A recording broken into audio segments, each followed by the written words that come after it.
हिंद प्यारे बच्चों, welcome to Bharat first classes. कैसे हो बच्चे आप सभी? आशा करता हूँ आप सभी अच्छे होंगे, स्वस्थ होंगे। तो प्यारे बच्चों, आज हम लोग class 7 English JCERT Dahlia text book में unit 8B we are the world इस पोयम के सभी क्वेश्चंस आंसर को करेंगे। तो चलिए बच्चा स्टार्ट करते हैं। आंसर द फॉलोइंग क्वेश्चंस, निम्नलिखित प्रश्नों के उत्तर दीजिए। The first question is why was the song return, यह गीत क्यों लिखा गया है?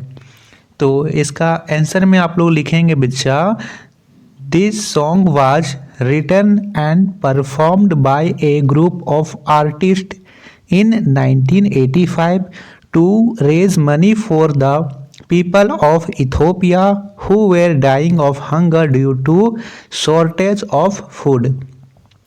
यह गीत 1985 में कलाकारों के एक समूह द्वारा इथोपिया के लोगों के लिए पैसे जुटाने के लिए लिखा और प्रदर्शित किया गया था, जो भोजन की कमी के कारण भूख से मर रहे थे, इसलिए यह गीत लिखा गया है। The second question is what is the greatest gift of all for the dying people? मरने वाले लोगों के लिए सबसे बड़ा उपहार क्या है? तो बच्चा आप जब यह पोयम पढ़ोगे तो पोयम के फर्स्ट स्टैंजा में ही यह लिखा गया है, उसी को हमें लिख देना है। लिखेंगे there comes a time when we heed a certain call, when the world must come together as one, there are people dying and it's time to lend a hand to life, the greatest gift of all। यही जो प्रथम की 4 पंक्ति लिखी गई है उसी में हमें बताया गया है कि हमें उन लोगों का हाथ पकड़ना होगा, हमें एक साथ आना होगा, यही सबसे अच्छा उपहार, सबसे बड़ा उपहार होगा। ठीक है, ये लिख देना है हमें। थर्ड क्वेश्चन लिखा गया है what can not we go pretending day by day, यानी हम दिन ब दिन क्या दिखावा नहीं कर सकते हैं। हम क्या दिखावा नहीं कर सकते हैं कि कोई हमारे लिए बहुत बड़ा बदलाव लाएगा, हम ये दिखावा नहीं कर सकते हैं। हम सभी एक परिवार हैं, हम सभी परिवार के एक हिस्से हैं और हमें एक दूसरे को जरूरतमंद लोगों की सहायता करनी होगी। तो लिखेंगे थर्ड क्वेश्चन का आंसर में यहाँ पे we can not pretend that someone is going to make a big difference for us, कि हमारे लिए कोई बहुत बड़ा बदलाव लाने जा रहा है, या हम दिखावा नहीं कर सकते हैं। फोर्थ क्वेश्चन है what does the phrase send them your heart signify in the song, यहाँ पे उन्हें अपने दिल भेजो, यह क्या दर्शाता है? इस गीत में अपने दिल भेजो वाक्यांश क्या दर्शाता है? तो इसका आंसर में आप लोग लिखेंगे फोर्थ का answer, the phrase send your heart to them in the song so that we should extend our hands to those in need and comfort them that we are with you too। गीत में उन्हें अपना दिल भेजें वाक्यांश दर्शाता है कि हमें उन ज़रूरत लोगों की तरफ हाथ बढ़ाना चाहिए और उन्हें दिलासा देना है कि हम भी तुम्हारे साथ हैं। ये हम इसका आंसर लिखेंगे। फिफ्थ क्वेश्चन है when can a change truly come, क्या सच में बदलाव आ सकता है?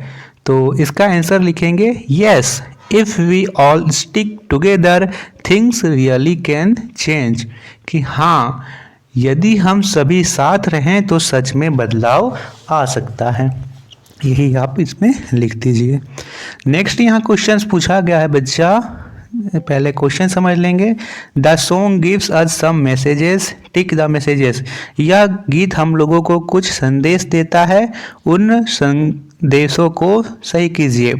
We should never think that our power is insignificant, कि ये हमें कभी नहीं सोचना चाहिए कि हमारी शक्ति तुच्छ है। बिल्कुल, हमें कभी भी यह नहीं सोचना चाहिए कि हमारी शक्ति तुच्छ है। हम यदि साथ साथ हैं तो हम सब कुछ कर सकते हैं। सेकेंड पूछा यहाँ पे है, सेकेंड मैसेज लिखा गया है, we should wait for the kind hearted people to help the poor, कि हमें गरीबों की मदद के लिए दयालु लोगों की प्रतीक्षा करनी चाहिए। नहीं, हमें कभी भी प्रतीक्षा नहीं करनी चाहिए। हम जितना मदद कर सके, हमसे जितना संभव हो हमें मदद करनी चाहिए। हमें किसी के भरोसे नहीं कर बैठना चाहिए कि नहीं वो आएगा तभी मदद होगा, तभी इनकी मदद होगी। नहीं, हम उनके लिए कितनी मदद कर सकते हैं, हमें प्रयास करना चाहिए। थर्ड का पूछा गया है, यहाँ पे थर्ड मैसेज लिखा गया है, the helpless peoples need is not only money but also true love. कुछ यहाँ पे ये इसका अर्थ यह हुआ कि बेसहारा लोगों की जरूरत सिर्फ पैसा ही नहीं, सच्चा प्यार भी है। बिल्कुल सही है ये, तो लिखेंगे यहाँ पे टिक लगा देंगे। If we stand together many things that seems impossible can be achieved. अगर हम साथ खड़े हों तो असंभव लगने वाली कई चीजें हासिल की जा सकती है। बिल्कुल ये भी सही है। इफ वी स्टैंड टुगेदर, कि यदि हम साथ खड़े हों, many things that seem impossible, कि वे चीज़ें जो असंभव है, कैन बी अचीव्ड, हम पा सकते हैं। बिल्कुल, यदि साथ है तो हम बिल्कुल पा सकते हैं। फिफ्थ पूछा गया है, only the poor received help while we are helping them. जब तक हम उनकी मदद कर रहे हैं तब तक केवल गरीबों को ही मदद मिलती है।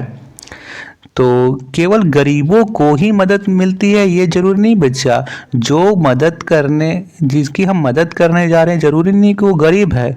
उसके पास कई बार ऐसा होता है कि जो गरीब नहीं है उसे भी मदद की जरूरत पड़ती है। तो हम साथ हैं तो ये जरूरी नहीं कि केवल गरीबों की ही मदद मिलेगी, नहीं, जरूरतमंद की मदद मिलेगी। ओनली पुअर नहीं, ओनली द नीड्स पीपल, कि जिन्हें जरूरत है, वो गरीब भी हो सकता है, अमीर भी हो सकता है। तो यहाँ पे ये गलत है। तो बच्चों ये थे questions answer we are the world के। आशा करता हूँ कि आप लोगों को वीडियो अच्छी लगी होगी। नेक्स्ट वीडियो में हम लोग इसके बाद यूनिट 9A के क्वेश्चन आंसर को करेंगे। Thank you.